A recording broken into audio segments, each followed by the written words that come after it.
Почитувани, добро вечер. Предпоследен подкаст за 2024 година. Поминавме многу и добри, но и лоши моменти. Ако може да се направи еден осврт, сметам дека оваа година ќе ја завршиме на позитивна линија. Лагите кои ги сееше СДС изминатиот период се докажа дека се лажни. Зборуваа за многу работи во кои што и тие самите не си веруваа. Но се виде тоа и по анкетите дека народот нема доверба во нив. Вечерва ќе дискутираме за повеќе теми од безбедносниот сектор и стабилноста на државата. Ќе побараме одговори за функционалноста на безбедносните сили во државата, за случајот со Груби и на многу други теми. На моје задоволство вечерва со нас е пратеникот и член на извршниот комитет на ВМРО ДПМН Драган Ковачки. Добро вечер, добре дојдовте. Добро вечер, ви благодарам за поканата. На почеток да искористам можност да им го честитам Божик на сите верници кои го слават според Григоријанскиот календар. Така е, да сме живи и здрави и сите оние кои што го слават, нека им честита празникот. Јас би сакал веднаш да почнам со она што беше актуелно, ми се чини вчера или завчера, не знам кога точно излегува од ДКСК, дека нема конфликт на интереси во случајот со директорот на Агенцијата за национална безбедност Бојан Христовски. Како ја коментирате оваа ситуација која што траеше навистина еден долг период? Така, една многу лоша ситуација во која што ја доведувам, така кажано, и државата, не само безбедносниот систем.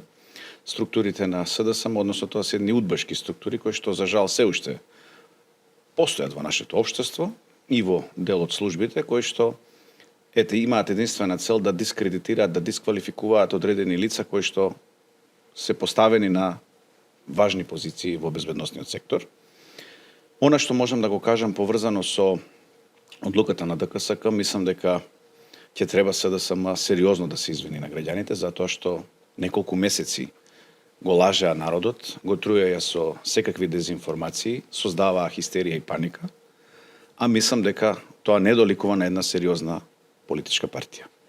Она што јас можам да го кажам поврзано за оваа одлука и коментар мој е дека навистина ДКСК, односно антикорупцијска, во иднина треба да даде малку приоритет на ваквите случаи, односно да ги работи и да носи одлуки порано, за да не се создава, да не се остава простор на еве структури какви што се овие што ги нареков удбашки, кои што се уште постојат и оперираат, да создаваат таква слика во општеството.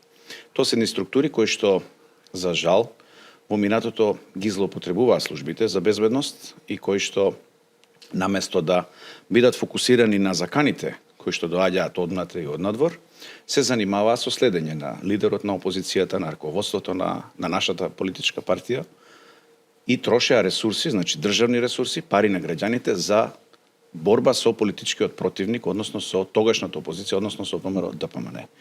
Наместо да се занимаваа со заканите, тие се занимаваа со нас како политичка партија и еве сега очигледно е дека беа исплашени од тоа што следува, а следува сериозна одговорност, следува ревизија на целокупното работење. Јас сум уверен дека таму има пропусти, таму има злоупотреби. Одредени информации веќе ги знам, меѓутоа нема да ги споделувам со јавноста додека за тоа не се одлучи. Меѓутоа верувајте дека тоа што го правеа на системот, дека е крајно неодговорно, недемократски и недоликува на една земја членка на НАТО.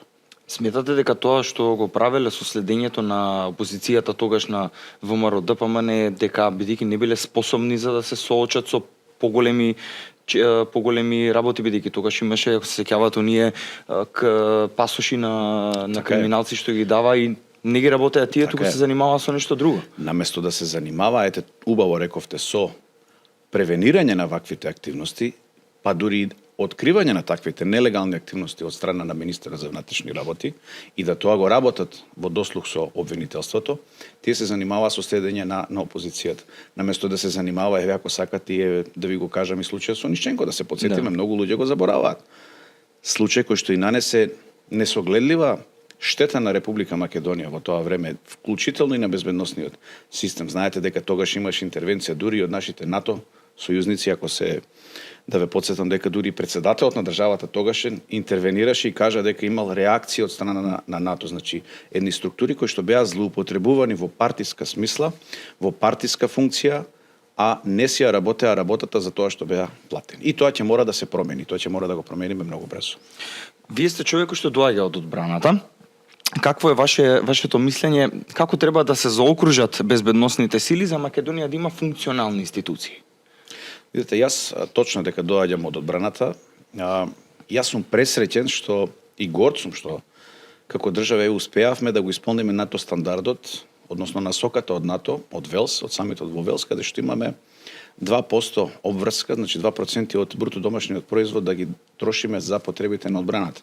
Што значи изградба на нови капацитети, одржување на постоечките, купување, градење на нови капацитети, меѓутоа секако и подобрување на животниот стандард на војниците и на старешините. Од она што можам да го видам, ние сме држава која што ги задоволува условите. Имаме и држави кои што, да речеме сега да не ги напаѓаме, меѓутоа не ги задоволуваат се уште тие услови, ние како држава сме горди што тоа сме го постигнале. И тоа не е само заради потребата што тоа НАТО го налага, тоа го правиме и за самите нас, затоа што имаме обврска, уставна категорија, треба да ја браниме државата со нашите вооружени сили. Тоа е впрочем и дел од НАТО договорот. Она што можам да го кажам е дека безбедносните сили треба да ги следат модерните текови, а тие модерни текови се да го имаат во предвид таа деструктивна технологија што се нарекува. Тука пред се мислам на вештачката интелигенција, на 3D принтањето, мислам на блокчейн технологијата и злоупотребата на евентуалната таква технологија во рамки на, односно за потребите на терористички акции и така натаму, значи закани кои што ќе го нарушат безбедносната состојба во државата. Тоа мора да се има во предвид, значи мораме да градиме такви сили кои што ќе можат да ги препознаат, значи да ги идентификуваат, да ги препознаат и сходно на тоа да одговорат на таквите закани кои би постоеле во иднина. Тука секако не сме да се исклучи и не сме да се исклучат сајбер заканите кои што и тоа како се присутни во денешниот модерен свет.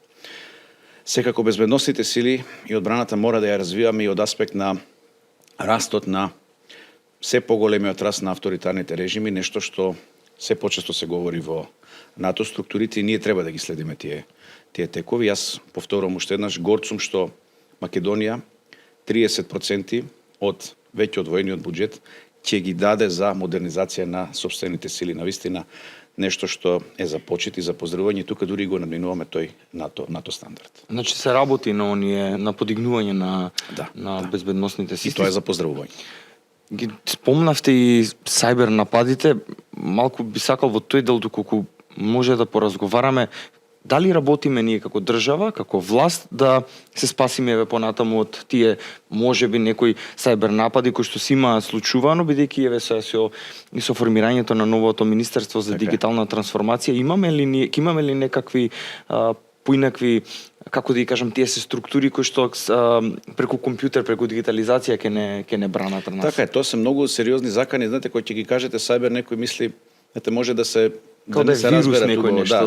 Меѓутоа, внимавајте, тука може да се случи напад на критична инфраструктура и така натаму, на најобичните работи кои што го допираат секојдневното живење на човекот.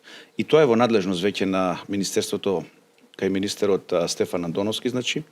Мислам дека има веќе направено едно работно тело и тука се работи сериозно на таа превенција пред се, меѓутоа изработка на потенцијали и капацитети кои што ќе можеме да одговориме во случај на такви напади. Секако тука мора да бидат вклучени Министерството за внатрешни работи, Министерството за одбрана и безбедносните служби кои што постојат во државата. Кога зборувавме и за функционални институции, како ја оценувате работата на собранието, бидејќи вие сте дел од собранието, дали како пратеник можете да придонесете за народот, зборам како индивидуалец, бидејќи сте избран од него? Видете, во делот на собранието морам да направам една споредба што беше и што е сега. И обично така се прават, кога се анализира, мора да се направи претходната состојба. Ние во изминатиот период имавме едно тотално нефункционално собрание, седници кои што почнуваа во ниедно време, значи се доснеше по 2, по 3 часа се доснеше, па дури ни тогаш не почнуваа седниците, а веќе закажани. Седници кои што никогаш не завршуваат, значи останаа одредени точки и закони кои што се незавршени. Имаме ситуации каде самиот претседател на собранието го кршеше и деловникот и уставот, значи едно тотално непочитување на законите и на процедурите во државата, посебно во делот на собранието. Од друга страна, може сега да видите дека не само што седниците почнуваат и навреме или со минимално задоцнување, тоа секако оправдано, гледате дека седниците се експедитивни, значи сето тоа што ќе биде наложено, предложено, значи од страна на претениците и така натаму, се поминува низ една културна, демократска атмосфера, без насилство, без пцуење, нешто што беше случај во изминатиот период, без силување на демократијата преку носење на закони со европско знаменце. Знаете какви се не закони се донесоа насила, а нема никаква врска со европското законодавство. Она што сега го гледаме е да работиме во функција на граѓаните, значи носење на закони кои што се исклучиво во интерес и на граѓаните, меѓутоа и на државата. И тука сега не би ги споменувал, меѓутоа мора да се споменат затоа што за многу краток период во првите 6 месеци, погледнете, ние направивме, односно го отпочнавме процесот на трансформација на државата со самото тоа што е во собрание, и тука мислам дека сите треба да бидеме горди, помина заемот од Унгарија, значи нешто што служи за развој на државата, за развој на локалната инфраструктура, комунална, образовна, ако сакате, понатаму за поддршка на стопанството, на фирмите, значи на целосната македонска економија, нешто што го овозможи собранието. Владата го предложи, меѓутоа собранието го овозможи преку гласање. Мислам дека треба да бидеме горди. Секако тука можеме да бидеме горди и на оствареното ветување, тоа што го ветувавме во предизборието, само во првите 6 месеци ние ќе го направиме тоа што го ветивме за година дена дека ќе го направиме, ќе го направиме за многу пократко, да речеме, зголемување на пензиите, на платите на одредени категории, така да мислам дека треба да бидеме горди на денешното собрание. Со случајот Груби, кој што е доста актуелен изминатиот период, се сруши митот дека ДУИ се чисти и се моќни. Каков е вашиот став во врска со ова? Никогаш не сум ги сметал дека се моќни, никогаш не сум сметал дека се чисти. Впрочем, тоа што го говоревме во изминатиот период преку пресконференција од нашата партија, најдобро говори за тоа какви се акциите кои што сега следуваат од страна на Министерството за внатрешни работи, меѓутоа и ставањето на црната листа на функционери високи на ДУИ, на листата на Соединетите Американски држави е факт и показател дека станува збор за една крајно криминализирана структура која што во изминатиот период се брендираше како криминална структура, како штетна структура за и државата, меѓутоа и за албанците, ако сакате. Она што можам да го кажам е дека под превезот на европската иднина, европската приказна, под приказните, значи под превезот за некаква албанска кауза, само ним позната, тие го краде и го плячка сопствениот народ. И она што е многу важно е да се каже дека тоа е препознаено и од надвор, меѓутоа е препознаено и од внатре. Гледате дека надвор веќе не ги примаат никаде, не одат никаде ни на посети, тотално се екскомуницирани, а внатре мислам дека и самите албанци гледаат дека станува збор за една криминална структура која што не им мислела добро и на самите албанци. Од тој аспект сакам да кажам дека ДУИ стана бренд, значи заштитник на криминалот и познати по транспарентните набавки на Eurovia, фирмата која што е спонзор нивна и донатор на нивната политичка партија, ги добиваше најголемите тендери во државата во тоа време. Се познати по соравија, значи купување на трговски центри во центарот на градот Скопје за 0 денари.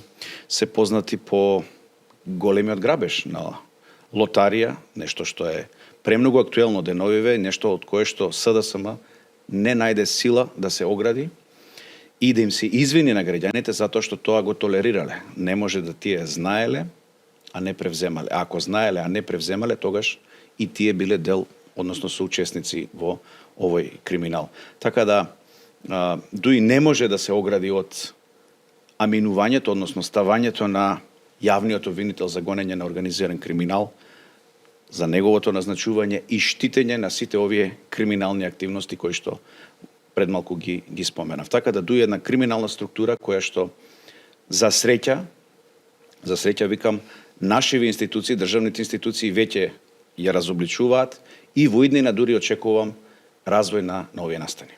И самиот Артан Груби неколку пати имаше кажувано јавно дека тој не прави ништо без знаење на Али Ахмети. Точно. Така е, тој е неговиот гуру и тој треба исто така да се извини на македонската јавност. Меѓутоа сега гледаме како и тој самиот, како преку ДУИ, преку соопштенија се оградува, да речеме, од Груби, меѓутоа и вие спомнавте дека не може туку така да се огради од него, но за разлика од СДСМ кој што и ден денес го штити. Дали, прашањето ми е следно, дали Ахмети го пушти низ вода Груби и како ви од политичка точка го оценувате Ахмети, дали му е страф од некои слични вакви действија понатаму да се случат? Видете, тие знаат што правеле. Свесни се, секој што прави одредено криминално дејание или дејство, тој е свесен дека тоа го прави. И тоа го прави, тој мора да биде свесен дека ќе има последици. Тоа што во изминативе 20 години па и повеќе одредени работи се ставале под тепих, не се процесуирале, а сега се процесуираат, е само уште еден показател дека ние како политичка партија предводени од премиерот Христијан Мицкоски, значи имаме јасна насока, имаме јасно изразена политичка волја за расчистување со криминалот. Тоа што Али Ахмети сега се обидува на некој начин да се огради од Артан Груби, па кажува дека тој веќе не е член на партијата и така натаму, не знам веќе со какви неоградувања ќе излезат, меѓутоа факт е дека токму тој Артан Груби самиот нели изјавуваше дека не прави ништо без знаење на Али Ахмети. Али Ахмети е свесен дека во владата веќе нема соговорник со кој што може да разговара за криминал и за корупција. Ги нема веќе СДСМ кои што се заглавени во гуша до криминал и кои што го толерираат тоа. Свесни се дека сегашното раководство, сегашната влада, топ приоритети е борбата со корупцијата и расчистување со криминалот. И затоа се исплашени. Али Ахмети во моментов, според моје мислење, ова не мора да е точно, меѓутоа моје мислење е исплашен за сопствената функција во сопствената партија.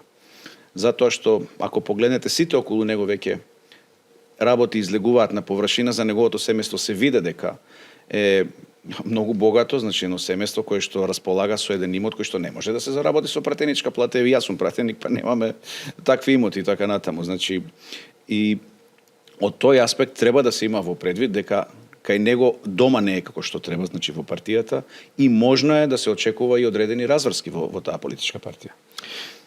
Јас ви се заблагодарувам за вашето вечерашно гостување. Благодарам, ми беше чест и многу брзо некако ни помина. Па помина некако, меѓутоа знам и дека претходно бевте и на друга телевизија на гостување, така да и не сакам многу сакам и да ве одморам, бидејќи следуваат сега и празници, Нова година, Божикни, така да јас ќе ви оставам еден краток 30 секунди до минутка еден поздравен говор за гледачите од ваше име, а потоа јас ќе си ја одјавам емисијата. Еве да им посакам на сите гледачи, да им посакам среќна Нова година, среќни божични празници, да си поминат убаво дома во семејствата, да бидат горди што во моментов има една влада која што мисли за нив и која што секогаш ќе ја води Македонија во прав правец. Ви благодарам уште еднаш. Благодарам. Почитувани гледачи, тоа беше се за овој вечерашен подкаст. Со нас беше пратеникот и член на извршниот комитет на ВМРО-ДПМН Драган Ковачки, а ние се гледаме во недела во 18 часот на Facebook каналот на ВМРО-ДПМН со еден многу интересен гостин, последен за оваа година. Останете така, бидете добри, поздрав и секое добро. Пријатно. Добро беше. Супер. А? Супер.